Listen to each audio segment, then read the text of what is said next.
Ini juga berpengaruh. Kalau biologis mungkin ya kerusakan fisik otak itu kan memang berpengaruh. Kalau psikologis ya mudahnya, kalau psikologi kita sedang kacau itu kan juga kita tidak bisa berpikir jernih.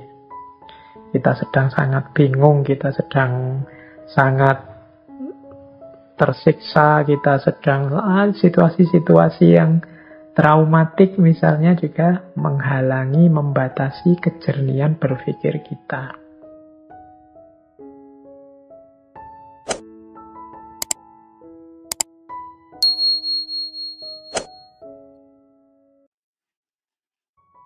Assalamualaikum warahmatullahi wabarakatuh. Yang pertama-tama, karena saya harus nambah-nambah bacaan, nambah-nambah wawasan, nambah-nambah pengetahuan. Meskipun saya minta juga teman-teman tidak berhenti juga, tidak hanya mengandalkan ngaji filsafat ini. Kalau hanya mengandalkan ngaji kita ini yang durasinya tidak terlalu panjang, ya hanya sesedikit itu yang diperoleh oleh teman-teman. Maka tambahlah dengan segala hal yang mungkin bisa nambah wawasan kita. Karena seperti katanya Sokrates, semakin nambah wawasanmu, kemungkinan semakin meningkat kualitas dirimu. Baik, bismillah, kita awali kajian malam hari ini. Akan saya buka dengan satu quotes yang bagus, yang menurut saya relevan untuk tema kita malam hari ini, dari filosof yang namanya Pascal. Ini filosof dari Perancis, ahli filsafat, ahli tentang agama, ahli tentang matematika. Beliau bilang seperti ini: The supreme achievement of reason is to realize that there is a limit to reason. Puncak pencapaian akal, pencapaian nalar manusia adalah kesadaran bahwa ada batas bagi akal, bagi nalar. Nah, persis seperti inilah tema kita malam hari ini. Jadi berusaha menyadari bahwa ternyata pikiran kita, nalar kita itu ada batasnya. Jadi menurut Pascal, sesuai quotes ini, justru pencapaian tertinggi berpikirnya manusia itu adalah kesadaran, ternyata akalku ini terbatas. Banyak hal yang tidak bisa aku jangkau. Sering sekali pikiranku itu buntu. Nah, jadi ini mungkin bisa dikiaskan kalau kita mikir, kok sampai buntu, tidak bisa lagi mikir, itu mungkin batasnya. Jadi supreme achievement itu justru kesadaran, ternyata mentok sudah. Hanya sampai di sini pikiranku. Jadi ini mungkin makna mudahnya kalau pakai versi kita, menurut Pascal ini ya akhir dari penjelajahan rasional, penjelajahan kita pakai akal itu ya kalau sudah buntu, kalau sudah mentok, itulah supreme achievement. Jadi memunculkan kesadaran bahwa ternyata akalku itu ada batasnya. Akalku itu terbatas. Tidak tahu segalanya. Ada banyak hal yang dia tidak bisa menjangkau. Ya tentu saja quotes ini harus kita pahami tidak sebagai pandangan bahwa akal itu tidak penting, atau kebalikannya, pandangan bahwa akal itu segalanya. Tidak begitu. Jadi pakailah akal itu, tapi sadarilah bahwa dia juga ada batas-batasnya. Yang batas itu mungkin perlu diuraikan lebih jauh. Kadang-kadang orang itu menganggap ketika dia tidak mampu lagi, ya itulah batas. Jadi batas itu ketidakmampuan subjektif, tapi ada banyak teori lain yang punya teori yang berbeda-beda tentang apa saja yang membatasi akal kita. Baik, semoga malam hari ini ada sedikit kejelasan tentang seperti apa sih batasnya nalar, batas kemampuan akal kita itu. Baik. Ini saya awali dulu dari peristilahan-peristilahan. Kita ini kan sering pakai istilah itu agak acak, agak ngaco. Kapan kita pakai istilah otak, kapan kita pakai istilah akal, kapan kita pakai istilah nalar. Kalau otak itu bahasa Inggrisnya brain. Kalau akal itu bahasa Inggrisnya mind. Kalau nalar itu bahasa Inggrisnya reason. Atau mungkin nanti pasnya reasoning. Kalau brain atau otak itu ya alatnya atau perangkat fisiknya. Ini yang kalau mungkin di ronsen atau di foto pakai apa gitu kelihatan. Kalau kepala kita dibelah nanti bisa dilihat. Nah itu perangkat fisiknya, itu namanya brain, otak. Jadi di situ mungkin ada jutaan saraf yang di situ kalau dia sedang bekerja, itu mekanismenya sangat canggih. Teman-teman yang ahli neurosains mungkin bisa menjelaskan bagaimana kinerja otak ini. Dan penting juga karena dia juga kunci dalam aktivitas berpikir kita. Jadi kekacauan, ketidakberesan, kalau ada penyakitnya, ada konsletnya, ada cacatnya, dan lain sebagainya otak, yaitu nanti akan berpengaruh pada kemampuan seseorang berpikir. Jadi ada sangat banyak kan model-model sakit karena rusaknya otak sehingga orang sudah tidak mampu berpikir lagi, bahkan yang sampai tidak sadar tentang kemanusiaannya. Jadi ini juga ada pengaruhnya. Nah, kalau akal ini lebih pada kapasitasnya. Jadi akal itu bahasa Inggrisnya mind. Jadi kapasitas seseorang untuk secara sadar berpikir, memahami, menggunakan logika, menemukan kebenaran. Nah, ini namanya mind atau akal. Ini kapasitas yang berarti kan potensi kemampuan yang ada di dalamnya. Yang mind ini kita itu selain punya software otak, punya hardware namanya otak, punya software namanya akal. Ini kalau dianalogikan dengan komputer ya. Nah, kalau nalar atau reasoning, ini ketika dia digunakan, ketika kita memakai akal untuk memahami, menjalani hidup kita sehari-hari. Jadi reasoning ini kemampuan kita mempertimbangkan sesuatu, menilai sesuatu, memilih sesuatu. Jadi ketika kayak kalau ilustrasinya pakai komputer tadi, ya hardware-nya otak, software-nya akal. Nah, nalar ini ketika kita software ini kita operasikan. Jadi kita jalankan. Jadi itu bedanya. Jadi kalau kita memang yang kita rujuk adalah perangkatnya, perangkat fisiknya, itu istilahnya lebih ke brain atau otak. Tapi kalau pada kapasitas kemampuan yang dia miliki, mungkin pasnya kita pakai akal.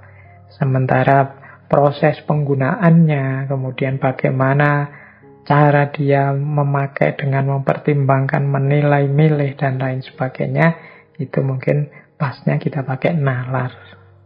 Jadi yang ini nanti ada banyak variabel sudah terlibat kalau dalam proses berpikir yang namanya nalar tadi. Tapi otak menentukan, akal atau mainnya juga menentukan.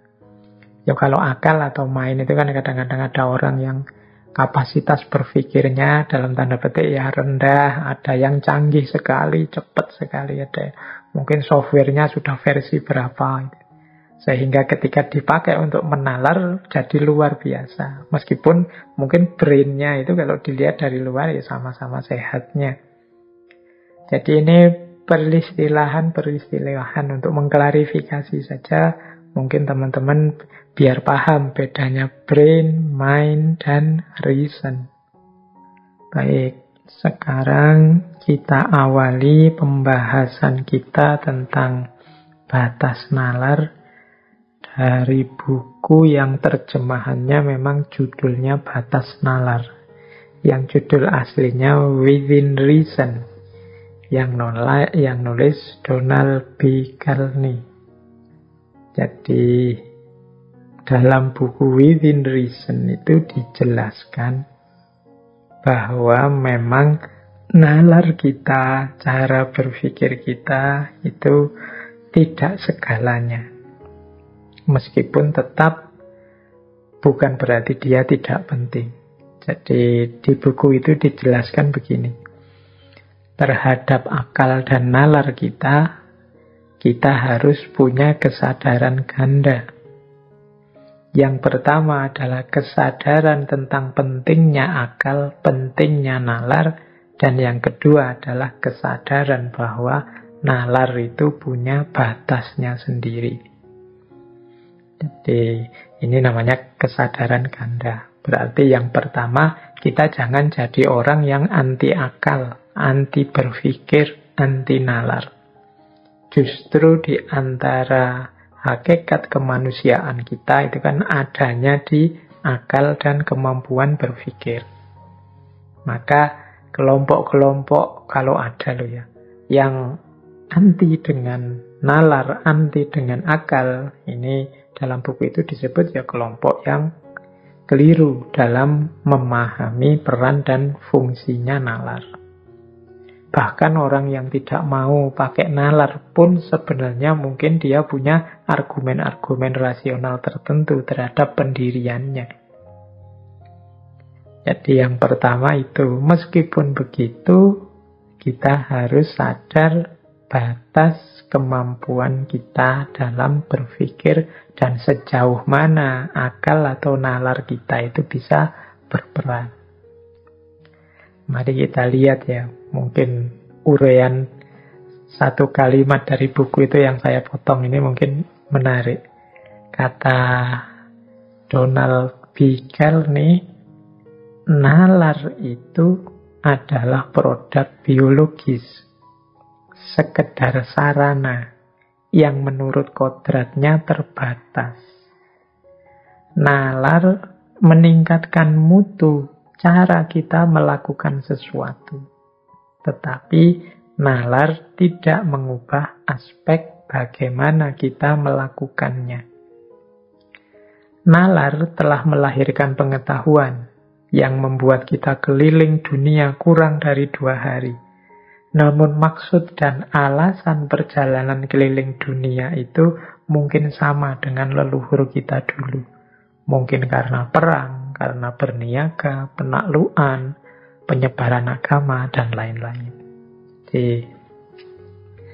Di bagian ini dia menjelaskan bahwa nalar itu hakikatnya hanya alat, hanya sarana yang punya keterbatasannya sendiri. Dia canggih luar biasa dalam hal bagaimana kita mengelola hidup, menyikapi hidup, namun pada aspek bagaimana kita mengorientasikan hidup, tujuan hidup, maksudnya, dan lain sebagainya, ini akal biasanya posisinya kalah oleh unsur-unsur jiwa yang lain. Mungkin hasrat kita, mungkin naluri kita, mungkin selera kita, dan lain sebagainya. Jadi, nalar itu menyumbang dalam hal bagaimana. Nah, mudahnya begitu. Tetapi, dia tidak bisa masuk ke ranah yang lebih penting, yaitu ranah mengapa. Nalar itu bikin pesawat, caranya bagaimana bisa dia. Bagaimana cara menghancurkan, bikin senjata nuklir, cara mengolah nuklir seperti apa dia bisa. Tapi kemudian pesawat ini dipakai untuk apa? Nuklir itu digunakan untuk apa? Itu biasanya yang lebih berperan bukan nalar, tapi mungkin naluri, mungkin nurani, dan lain sebagainya. Mungkin kepentingan-kepentingan egois, dan lain sebagainya. Jadi, nalar adalah alat yang sangat canggih untuk menerjemahkan keinginan, keputusan, kemauan kita. Tapi isi dari keinginan, keputusan, kemauan kita itu banyak didorong oleh naluri kita untuk mempertahankan diri, kebutuhan-kebutuhan emosi, atau sikap-sikap budaya tertentu. Jadi di buku itu kita diminta untuk sadar posisi utamanya seperti itu. Jadi kedudukan nalar itu dia lebih pada alat atau sarana. Tergantung kita memakainya untuk apa. Nah, untuk apanya ini biasanya yang lebih kuasa itu bagian jiwa kita yang lain. Nah, ini mungkin menarik ya kalau kita sambungkan dengan pandangannya Imam Ghazali. Kalau teman-teman membaca Kimia Usa'adah kan juga penjelasannya seperti itu. Jadi menurut Imam Ghazali, akal itu dia bukan raja dalam diri kita. Dia hanya panglima. Rajanya itu kolbu. Jadi yang nyetir, mengorientasikan, mengarahkan, mewarnai hidup kita itu kolbu ini. Yang kolbu itu punya pasukan yang sangat luar biasa, namanya akal. Selain ada pasukan-pasukan yang lain, nanti teman-teman silahkan diulang waktu kita membahas tentang kebahagiaan menurut Imam Ghazali. Jadi akal ini panglimanya. Panglima itu kan pasukan yang paling kuat. Dia yang mengarahkan semua pasukan yang lain. Jadi akal adalah panglima. Panglima itu berarti dia hanya bawahan saja, suruhan saja. Jadi kalau kolbunya jernih, kolbunya positif, ya dia akan jadi pasukan yang sangat kuat untuk membela kejernihan dan kepositifan ini. Sementara kalau kolbunya suram, kolbunya gelap, ya dia akan jadi pasukan kegelapan, pasukan kesuraman. Nah, itulah posisinya akal. Jadi dia terbatasi oleh orientasi, emosi, ambisi manusianya. Dia adalah senjata yang sangat hebat. Tapi yang namanya senjata itu kan tergantung yang memegang siapa. Maka teman-teman jangan heran, kadang-kadang peristiwa-peristiwa sejarah, tragedi-tragedi kemanusiaan itu kadang-kadang di situ ada orang-orang pinternya yang terlibat.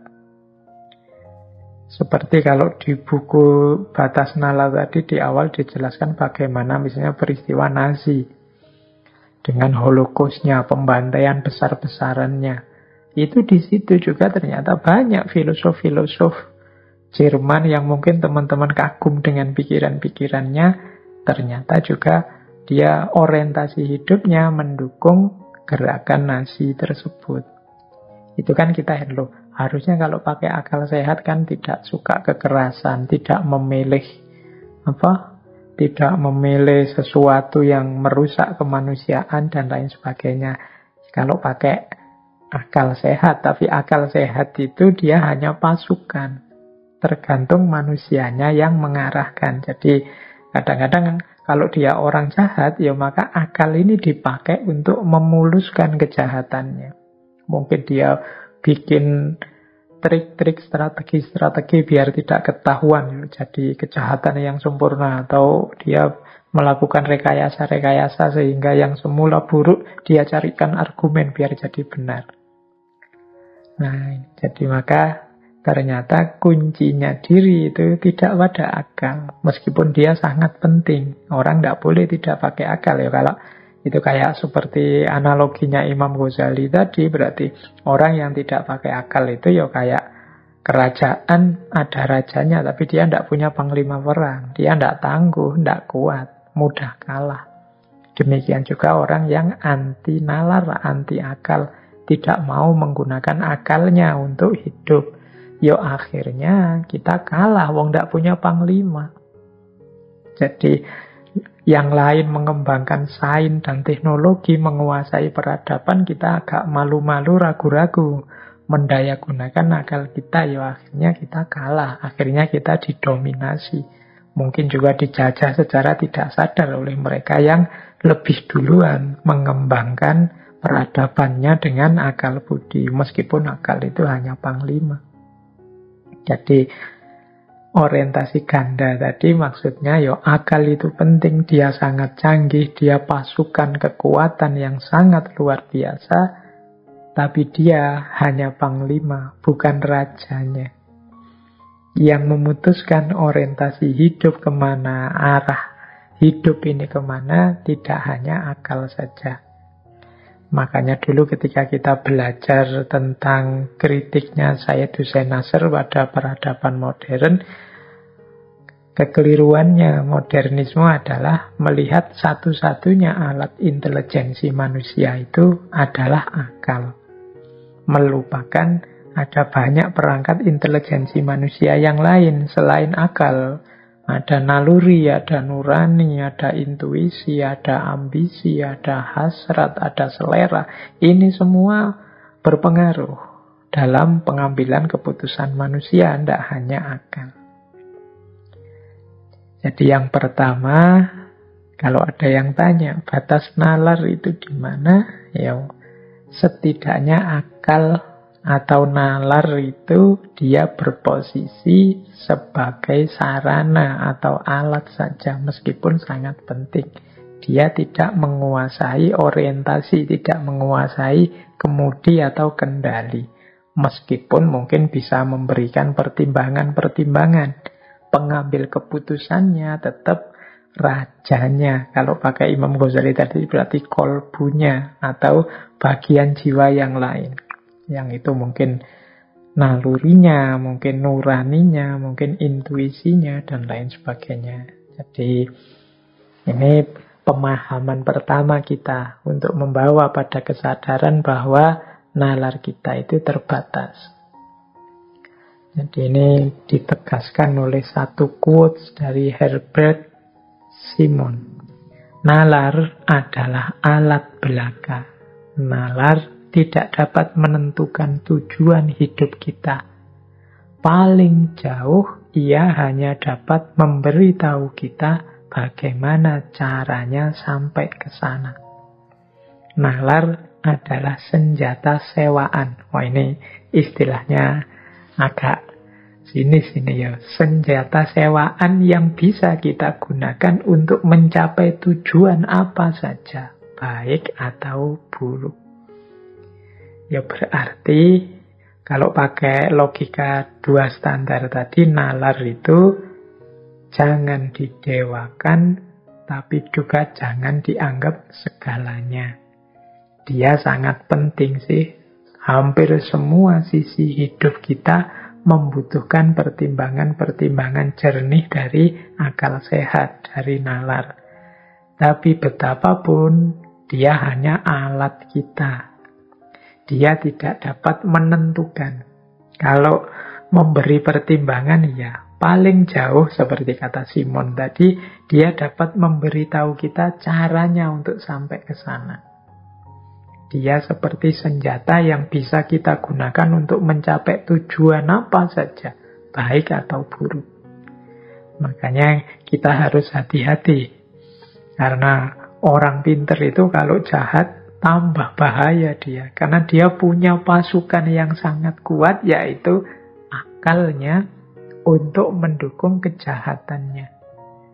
Inilah mengapa kalau dalam dunia tasawuf itu pertama-tama kita didorong, diminta dengan sangat untuk menjernihkan hati atau kolbu.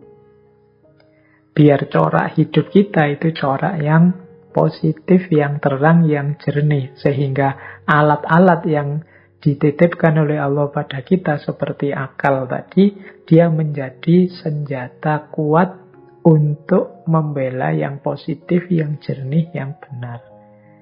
Tapi kalau batin kita gelap, suram, ya pasti nanti senjata yang namanya akal ini akan menjadi alat, menjadi senjata kita untuk melakukan yang jelek, yang buruk, yang suram. Jadi pemahaman pertama ini tentang kemampuan dan keterbatasan nalar. Jadi nalar itu, ya kalau diurai lebih luas, sebenarnya bisa kita sebut bahwa keterbatasannya yang pertama justru terletak pada perannya yang dia hanya sebagai sarana atau alat. Jadi dia tidak memegang kunci kesimpulan yang menyimpulkan bagian jiwa yang lain, khususnya kolbu. Dia bisa memberi pertimbangan-pertimbangan. Tapi kan nanti penentu keputusannya kan kolbu ini tadi. Dia memberi masukan-masukan. Ini loh yang baik, ini loh yang tepat, ini loh yang sesuai. Tapi kan nanti kadang-kadang info-info dari akal ini kadang kita cueki juga. Kita punya ambisi sendiri, kita punya hasrat sendiri. Kadang-kadang kita tolak, kita ngambil keputusan yang berbeda. Di situ tampak bahwa memang akal tidak segalanya dalam hidup ini. Dia hanya sarana dan alat. Baik. Selanjutnya, tentang keterbatasan nalar ini, penting juga kita catat secara umum dalam proses berpikir, kadang-kadang manusia sendiri yang membuat batas-batasnya. Jadi, ya karena manusia ini kan punya hidup yang kompleks beragam. Dia punya tujuan, punya target-target, punya sasaran-sasaran. Sehingga kadang-kadang demi pencapaian target, tujuan, sasaran-sasaran, ideal-ideal yang dipatok, ideologi-ideologi yang dipercaya, dibuatlah standar-standar yang membatasi cara berpikir. Mungkin standar-standar etik, standar-standar sosial. Seperti waktu kita membahas cara berpikir etik, cara berpikir sosial. Standar-standar susila tentang adab dan lain sebagainya. Standar-standar budaya. Tidak boleh kalau di sini ngomong seperti itu, berpikir begitu. Standar-standar politik. Bahas ini tidak boleh, bahas itu tidak boleh, ngangkat wacana ini dilarang dan lain sebagainya. Itu kan standar-standar yang kita buat sendiri. Jadi ada pandangan yang bilang bahwa akal itu sebenarnya sangat canggih. Dia bisa masuk kemana saja, hanya saja manusialah yang membatasinya dengan standar-standar yang mereka buat sendiri. Tentu saja sesuai visi dan ideal-ideal yang dipatok. Jadi tidak usah banyak-banyak mikir inilah nanti begini. Tidak usah banyak-banyak mikir tentang itu nanti malah susah. Tidak usah dipikir macam-macam. Kita kan sering buat standar. Standar etik misalnya, wah tidak boleh kamu melakukan ini, tidak boleh kamu melakukan itu. Atau standar sosial. Di sini kesepakatannya sudah begini, meskipun kamu sudah menawarkan gagasan yang lebih baik dari ini, jangan. Karena sini sudah disepakati begini. Nah ini batasnya nalar selanjutnya yang penting mungkin untuk kita pahami hidup kita ini penuh dengan pagar-pagar dan standar-standar yang seringkali dari situlah nanti pemikiran kita atau nalar kita jadinya terbatasi. Jadi bukan karena memang terbatas, tapi terbatasi. Terbatasi itu kan sebenarnya bisa kalau mau dipikirkan, tapi tidak boleh dipikirkan.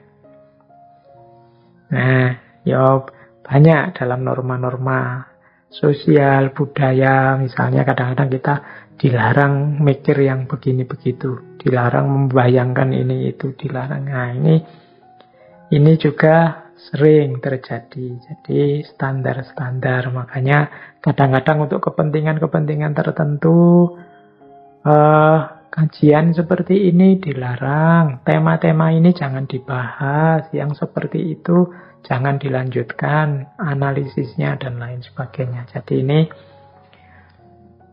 kalau diistilahkan dengan lebih detail mungkin bukan keterbatasan nalar, tapi nalar yang dibatasi.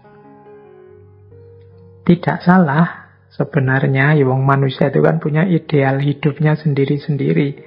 Ingin nyaman, bahagia dengan standar-standar yang dia buat. Apalagi tadi ternyata posisinya akal, posisinya nalar dalam hidup manusia itu bukan sesuatu yang vital, yang paling nomor satu. Dia lebih banyak hanya melayani orientasi orang yang menggunakannya. Bahkan dia sendiri dibatas-batasi, nanti dia akan bekerja, nalar itu akan bekerja memberikan justifikasi terhadap batas-batas itu. Jadi nalar akan menjelaskan mengapa sih kok ini jangan difikirkan, mengapa kok itu jangan dibahas, mengapa kok itu jangan didiskusikan, dan lain sebagainya. Ini sebenarnya nalar yang dibatasi, tapi dia malah memberikan justifikasi terhadap pembatasan-pembatasan itu. Dia memberikan argumen-argumen, meskipun nanti selalu saja ada orang yang protes, yang oposisi, tidak setuju dengan argumen-argumen tadi.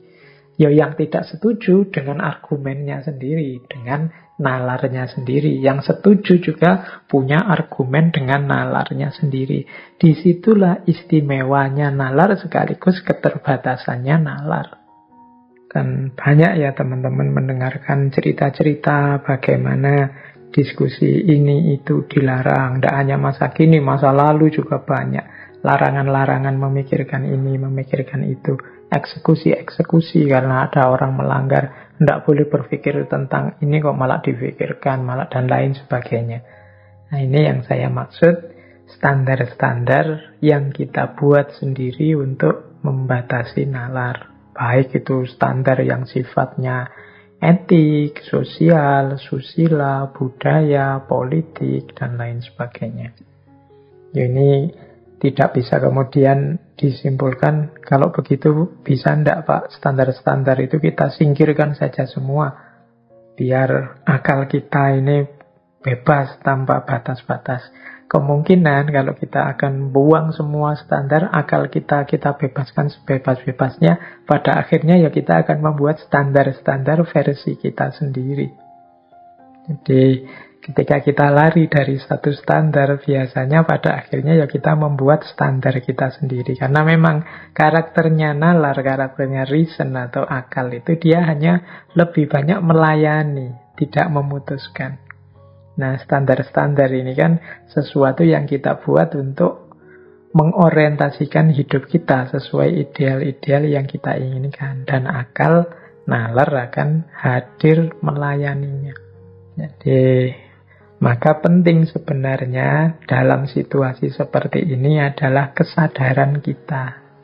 Kesadaran itu berarti kalau ada standar-standar yang membatasi, kalau ada batas-batas, itu pertama kita harus masuk ke visinya. Ini maksudnya apa sih standar-standar ini? Ideal yang diinginkan apa? Apakah ini memang sudah kita sepakati bersama? Ataukah ini sesuatu yang ditetapkan secara sewenang-wenang, tidak sesuai dengan keinginanku, dan lain sebagainya. Ini aspek-aspek ini bisa kita diskusikan, tapi biasanya orang itu memang dari standar ke standar.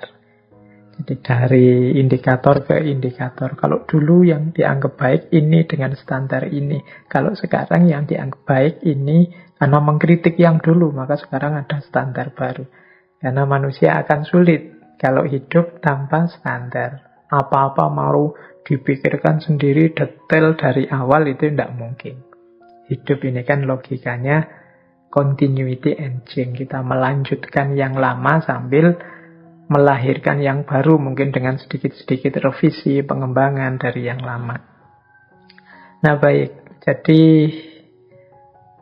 sampai di sini kita mendapat sedikit wawasan bahwa yang pertama, fungsi akal secara umum adalah melayani, mendukung, menguatkan, menjadi sarana bagi kebutuhan-kebutuhan, kepentingan-kepentingan, keinginan-keinginan manusia. Kemudian yang kedua, dia banyak dibatasi oleh standar-standar orang yang menggunakan akal itu sendiri. Jadi, ini dua kondisi eksistensial dari akal kita. Jadi, tidak mungkin orang yang hidup sadar dengan visi, dengan misi hidup yang jelas itu tidak membuat standar-standar untuk mewujudkan visi misinya. Dan hidup yang serius itu kan memang hidup yang punya visi jelas, punya misi jelas, ada arah, ada cita-cita, ada tujuan.